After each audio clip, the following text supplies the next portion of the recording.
आहिस्ता आहिस्ता आहिस्ता आहिस्ता हमें ये समझ में आने लगता है कि जिंदगी में हर वो शख्स जरूरी नहीं होता जिन्हें हम जरूरी समझकर शामिल कर लेते हैं। कौन पूछता है पिंजरे में बंद परिंदों को। याद वही आते हैं जो उड़ जाते हैं। जिंदगी में पैसा ही सब कुछ नहीं होता।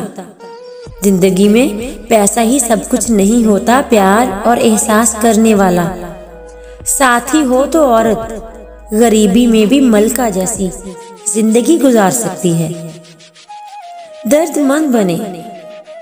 दर्दमंद बने अक्लमंद तो बहुत मिल जाते हैं। हौसला कभी भी